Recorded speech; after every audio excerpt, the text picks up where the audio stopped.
CBS 2 News. Immeasurable grief tonight for 3 Long Island families after a deadly accident takes 4 young lives. When the president starts doing things that risk American lives, then loyalty to him has to be put aside. The bombshell interview of former top White House advisor on terror blasts President Bush. And one of the country's best-known stadiums is reduced to rubble. Good evening, I'm Todd McDermott. And I'm Mary Calvi. Stunning words tonight from a former White House advisor on counterterrorism. Tonight on 60 Minutes, Richard Clarke claims President Bush ignored signs that al-Qaeda was about to attack America. And Clarke goes further in his newly published book, even going as far as saying the president has done, quote, a terrible job in the war on terrorism. Rumsfeld was saying that we needed to bomb Iraq, and we all said, but no, al-Qaeda is in Afghanistan. We need to bomb Afghanistan. And Rumsfeld said, there aren't any good targets in Afghanistan. Former White House terror advisor Richard Clarke told 60 Minutes correspondent Leslie Stahl he made it clear at a top-level White House meeting after 9/11, Iraq could not be connected to the attacks on the World Trade Center and Pentagon. We've looked at this issue for years. For years we've looked for a connection, and there's just no connection. And you told them that? Absolutely. But Clarke says President Bush made it clear in, quote, an intimidating way. He wanted a report that blamed Iraq for the attacks, and when it didn't come back that way, Clarke was told, wrong answer. And he blames the entire administration for ignoring the al-Qaeda threat before the attacks. I blame the entire Bush leadership for continuing to work on Cold War issues when they came back in power in 2001. It was as though they were preserved in amber from when they left office 8 years earlier. But the Bush administration vigorously denies that anyone ignored the terrorist chatter or the al-Qaeda danger, even giving the president credit for pushing U.S. intelligence to look beyond threats to overseas targets. The president got concerned about whether there was the possibility of an attack on the homeland. He asked the intelligence community, look hard, see if we're missing something. One key point of contention tonight, the White House says the conversation in which Mr. Bush, quote, intimidated Clarke to look for an Iraqi link to 9/11 never actually happened. But 60 Minutes has an independent witness who claims that it did. Richard Clarke's book, Against All Enemies, is published by Free Press, a subsidiary of Simon & Schuster, which is owned by Viacom, which also owns this television station. Mary? Devastating news on Long Island. 4 young lives were taken in a terrible car accident. 2 of the victims are brothers. CBS 2's Jay Dow has more from Dix Hills. Emergency officials suspect an untold number of motorists unknowingly drove by this accident scene early this morning. The wreckage scattered 200 feet into the woods, hidden under the cover of night off Long Island's Northern State Parkway. The car was cold, so we knew that the car had to be there since the early morning hours. Dix Hills Fire Chief Larry Feld, a first responder, says an off-duty NYPD officer finally noticed the debris and made the 911 call at around 7:30 a.m. All 4 passengers inside the 1996 4-door Oldsmobile died. They are 23-year-old driver Victor Separano of Farmingdale, 19-year-old Kyle Hurd of Coram, his 20-year-old brother Brendan, and Brendan's girlfriend, 19-year-old Erica Lane of Yaphank. Chief Feld says after his team discovered 2 of the passengers sitting in the front seats, they took out thermal imaging cameras, hoping to find any other bodies that may have been thrown into the woods.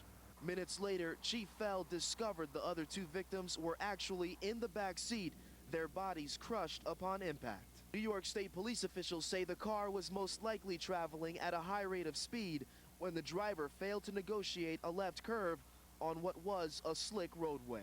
I've been a volunteer fireman for approximately 20 years, and it's one of the worst accidents that I ever come upon. In Dix Hills, Long Island, Jay Dow, CBS 2 News. In another deadly accident, a driver was killed, several other people injured during a 4-car crash early this morning in New Rochelle. Police say Jorge Panama of Bedford Hills lost control of his car on North Avenue and set off a deadly chain reaction. His brother, 19-year-old Johnny, who was following him, was killed when he crashed head-on into an SUV. 7 passengers of the cars are being treated at area hospitals.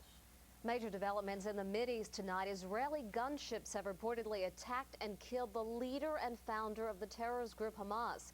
Sheikh Ahmed Yassin was also considered the spiritual leader of that organization. Earlier today, 5 Palestinians were killed in a firefight with Israeli soldiers in Gaza City. 4 were members of Hamas. The 5th was an innocent bystander. The attacks are reportedly in retaliation for the Hamas suicide bombings on March 14th that killed 10 Israelis.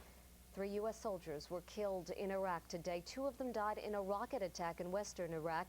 Another soldier was wounded in a separate rocket attack on U.S. coalition headquarters inside the Green Zone in Baghdad. 1 civilian was killed. The 3rd U.S. soldier died during a weapons firing exercise about 60 miles north of Baghdad.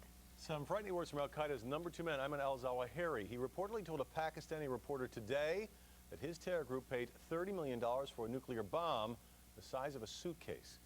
And the days-long fight by Pakistani troops to take over some military barracks near the Afghanistan border is finally over. Al-Zawahiri was not inside, and there is word from elders of a local tribe that they're negotiating with al-Qaeda members to surrender to the Pakistani troops. About 60 people were killed during the course of that battle. Meanwhile, relatives of a U.S. soldier who gave his life fighting in Afghanistan may not be able to attend his funeral. Now, that may sound impossible, but that's the situation a visa conflict has created for a grieving family in Westchester. CBS 2's Arthur Chien has the exclusive story. Cradling his younger brother's military photograph, Chris Lagman says his family is still struggling to come to grips with losing 26-year-old Staff Sergeant Anthony Lagman. My mother she's been crying since that day, since Thursday. Sometimes it's hard to talk to her too. Lagman from Yonkers was killed last week in Afghanistan when his patrol unit was attacked. Here at home, his family has gotten precious few details. To make things worse, because of red tape, his family from the Philippines, including his uncle, aren't being allowed in the country. He acted as our guardian, as our father when my parents was away. Yeah, my uncle to us is like a father to us. Why do they have to go through this? Why are they right now in the Philippines in anguish, worrying, can they get over here? Can they see the family? The Lagman family today found a sympathetic advocate in New York Senator Charles Schumer, whose office is looking into getting the Roosevelt High School grad's family to Arlington for his funeral. We'll do everything we can. For the last 3 days, the Lagman family hasn't even been able to find out where Anthony's remains are. Well, finally, this afternoon, they got a call that he's been returned back home to the United States. Right now, we're limited on time, knowing that Anthony's coming to Yonkers soon. The Lagman family hopes to lay their cherished son to rest in Arlington National Cemetery alongside the heroes their son called friends. But their hopes the entire family will be there are beginning to fade. In Yonkers, Arthur Chien, CBS 2 News. It was 10 years ago that bullets fired into a van full of yeshiva students approaching the Brooklyn Bridge. 1 was killed. Another was shot in the head. Today, with that bullet still lodged in his brain, Nachum Susakin became a rabbi. I'm very thankful to God to bring it to this point. The road has been difficult for the survivor of the Brooklyn Bridge shootings. A decade ago, the then 18-year-old remained in a coma for 3 weeks. 6 weeks passed before he could breathe on his own. Susakin was one of 3 students hit. A Lebanese immigrant opened fire on their van as it approached the Brooklyn Bridge. His classmate, Ari Halberstam, died. Today, that ramp bears his name. Welcome, we're very proud of you. Today, as always. Arriving at this day has been a big accomplishment. The bullet lodged in his brain has affected his speech and his concentration. For his religious training, Susakin dealt with 14-hour days over 18 months at his rabbinical college. I had an opportunity to see this young man after he came out of the coma. I could never believe, my friends, that today, 10 years later, we would be here in the same room and he would be receiving ordination. For the husband, father, and now rabbi, this day brings his life to the next stage. They gave me the opportunity and the ability to learn and to concentrate until I become a rabbi. The man who fired on that van 10 years ago, Rashid Baz, is serving a life sentence.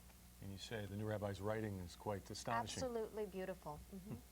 Well, coming up on CBS 2 News, a scathing report on response times to fire scenes following the closure of several city firehouses.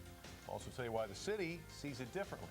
Then we'll tell you the big move the defense is planning as it gets its turn in the Jason Williams manslaughter trial. And the end of an era in Philadelphia as Veterans Stadium is demolished. And on the second day of spring, midwinter temperatures tomorrow morning. Make sure you bundle the little ones up. It'll feel as if it's in the 20s and teens. How long is this going to last? We'll let you know in the 5-day forecast coming up.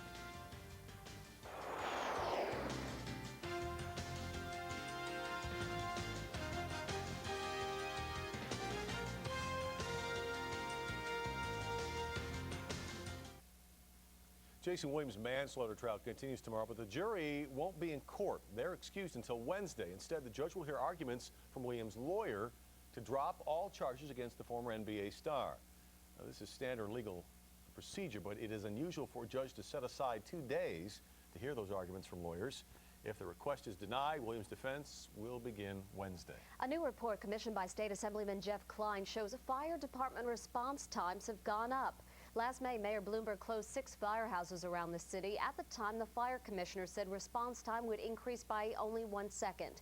The report claims the citywide average response time has gone up 13 seconds. Response time for structural fires in the 6 affected neighborhoods has gone up an average of 23 seconds, and the response time for medical emergencies in those neighborhoods has gone up an average of 30 seconds. The result of closing these 6 firehouses not only has had a detrimental impact on the city response times as a whole, but really put these 6 communities in danger. City officials disagree with Klein's report. They say response times in 4 of the 6 communities are actually lower than the citywide average, and the other 2 are below the national standard of 6 minutes. And today, a call to stop gang violence. Senator Charles Schumer plans to introduce a bipartisan bill in Washington. If passed, it will help police and prosecutors fight gangs. Schumer says crime in the city has gone down, but gang slayings have gone up 80%. Gang activity is also up on Long Island. Karen Battaglia's husband was killed last September, allegedly by members of the Latin Kings in Leanbrook. My family lost Tony, and a tremendous sense of safety and security. And I know that a lot of Long Island families as well lost a sense of safety. The proposed legislation would provide $40 million to programs that help young people stay out of gangs. Mayor Bloomberg now says he may hold back poorly performing students in all grades if his plan to end social promotion in the 3rd grade is a success. Bloomberg caused quite a controversy when he fired several appointees and replaced them with people who would support his plan during a vote last week. An estimated 15,000 to 18,000 3rd graders could be held back under those new rules. And when we return, spring is here, but it feels nothing like it. When will the weather start to improve? Oh, we hope soon. And did audiences continue to flock to The Passion of the Christ? The top box office totals are still ahead.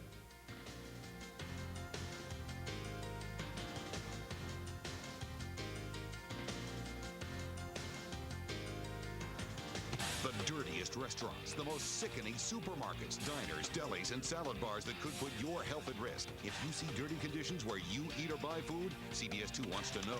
Log on to CBSNewYork.com. Click on Eat at Your Own Risk and tell us all about it. Watch for our exclusive Eat at Your Own Risk reports on CBS 2 News at 11. Look, Barry, it's my career. With 2,500 pounds of explosives creating a rotating implosion, Philadelphia's Veterans Stadium was demolished today. Yeah, it's a lot like it. It took a little more than a minute for the former home of the Eagles and the Phillies to crumble. Fans who came out to watch say a part of their lives is gone forever. My knees were shaking. It was amazing. It's something I've never seen before. It's sad, really. Sad because it was like in the back of my house, so I could just see it every day, and it's gonna be weird. Like, it's not gonna be there anymore. It's gonna be a parking lot. It's gonna miss it. She's right, and a lot of visiting players hated that stadium, by the way. The site of the stadium will serve as a parking lot for the new ballparks built to replace it. And Todd, a bit of the past was here in New York today. One of the world's largest tall ships docked in New York Harbor. The Stad Amsterdam, a modern version of a 19th century clipper, dropped anchor at the South Street Seaport. The ship, which stays faithful to historic detail, also features some modern accommodations. The clipper will stay at the seaport until Friday. More than 2,000 women hit the pavement today for a run in Central Park, but it was more than just a run. These ladies were taking part in the More Marathon. What makes the race notable is that all the contestants are over 40 years old. The marathon was sponsored by More Magazine. And in Russia today, racers skip the running shoes and put their hooves in motion. These hard-charging porkers are running in the first pig races to be held in Moscow in more than 100 years. And to the winner goes the spoils, in this case, a pail of carrots with whipped cream. Eventually, less fatty bacon and ham. And if our careers continue to go down, we could be calling those races, right? That's next. Well, you know, if you could give us a better forecast. That's right. I might be out the door. Anyway, it is cold outside, and if we don't try to find some springtime weather, you're not going to be happy with it at all. I think by the end of this week, things will be getting warmer. Definitely better. Outside right now, the Chrysler Building lit up in all its glory this evening. Well, it's not evening anymore. It's past midnight now. It is a cold night out there, and temperatures are going to continue to drop right down through the 30s into the 20s, and it continues for at least one more day. Temperature right now in Central Park, 30, humidity 39%, west wind at 9, but a lot of you are still receiving gusts over 25, 30 miles per hour, and the barometer 29.95. High this afternoon. You know, as windy as it was, we did get up to about 49 earlier. 30 is the current low, and early this morning, prior to sunup, last night's showers, 1/10 of an inch was left in Central Park. Sun will be up at 5:55. Let's close into the region now. It's 30 degrees down towards Battery Park. Great Kills at 33. Kew Gardens 33. It's a little bit chillier at City Island, where it is 29. And region-wide, Sussex the cool spot at 26. Cold spot's the better word for it. 31 in Islip, Norwalk at 31 degrees. And you factor in the current winds, and you come up with wind chills at 17 at Newark, 18 in Brooklyn, 23 Seaside. This is stuff that we were doing back in February. It's not supposed to be happening now, but it is for about 24 more hours. And that cold air coming across the lakes has caused snow showers to develop throughout Pennsylvania as well as New York State, but they will be diminishing as the night goes on, and the cold air flow also starts to diminish gradually. You can see that here. Strong northwesterly winds will continue through the night tonight into your Monday. Eventually it will change around. High pressure moves into the region for Tuesday. Sunshine, clouds, a little bit warmer. We get up there to about the 40, 45 degree mark, and then after that it gets a little bit better because this whole jet stream, which is bringing the relentless kind of chill to the region, will turn around and move in this direction here. We're just about on the border. The spring-like conditions, they're not all that far away. They'll be trying so hard to get here. So for tonight, really, this is too cold for this time of year. It's windy. It's in the 20s. The wind chills will be in the teens. So make sure you bundle up tomorrow morning, because when you walk out the door, that's exactly what it's going to feel like around here. During the afternoon, the sun will be shining. A few fair weather clouds, 30 to 35 with the afternoon high close to 40 in a few spots. And then by tomorrow evening, the wind will die down. But it gets mighty cold out there, especially in the suburbs for tomorrow night. Here's my 5-day forecast. It gets a little bit better on Tuesday. Much better Wednesday and Thursday. That's definitely milder and where it should be for this time of year. And we could even be a little bit warmer than that come Friday. In the Super 2 extended trend, temperatures at least look like they will stay in the 50s right through the next 10-day period. Your forecast once again for tomorrow, though, it's a chilly one for this time of year. A lot of sun, but the wind is blowing. And only 34 to 39 degrees tomorrow. All right, we'll do better after this. Hey, promise. no, but we're getting close. We're getting close. All right, Craig, thank you. Details of the Yankees pitcher Mariano Rivera's contract negotiations. Plus, Upset City on the road to the Final Four. Deuces Rogers Sports is next.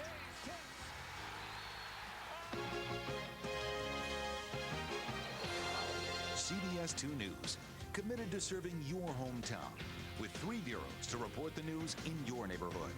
Contact our Long Island Bureau at Hofstra University, 516-463-2619. Our New Jersey Bureau in Secaucus, 201-319-8638.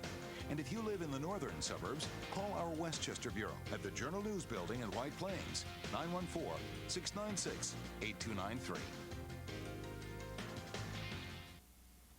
This is for demo purposes only. This is your NCAA bracket.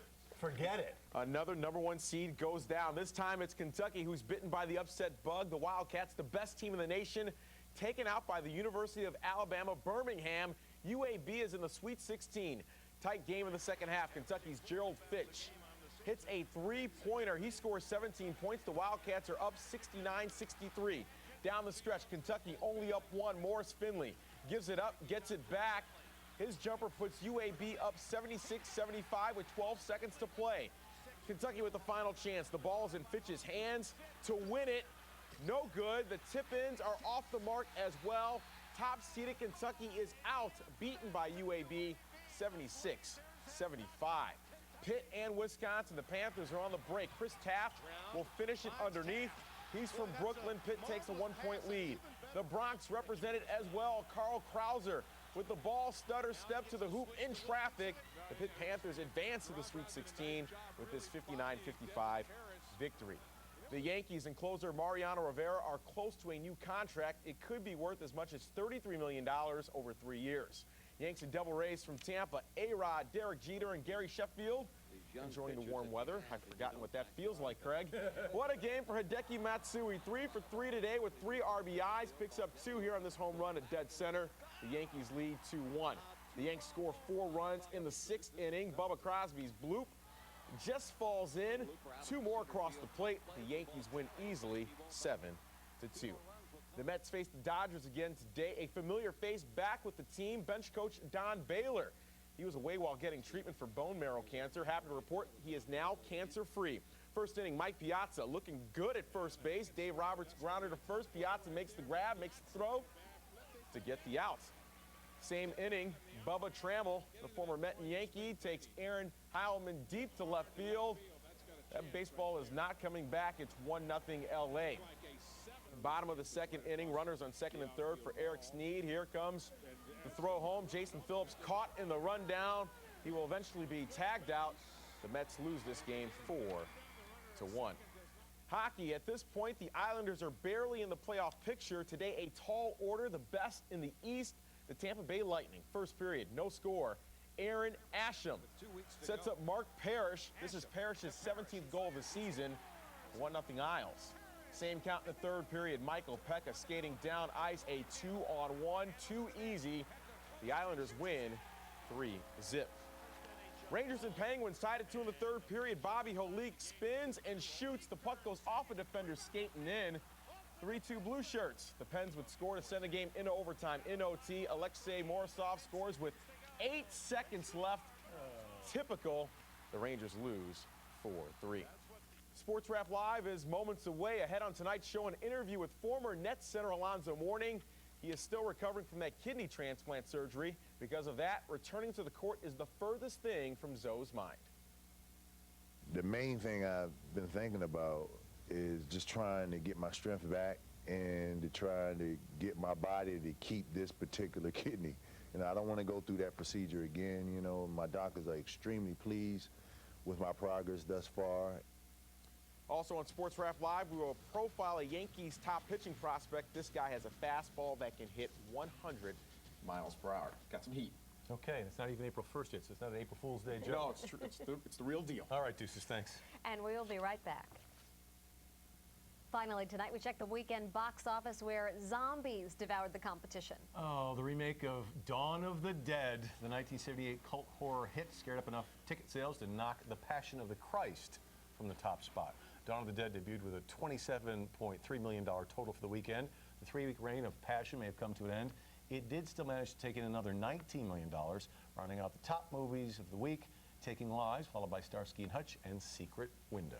And that does it for CBS 2 News at 11. I'm Mary Calvi. I'm Todd McDermott. Stay tuned for Sports Wrap Live with Deuces Rogers. That's next. And have a great week.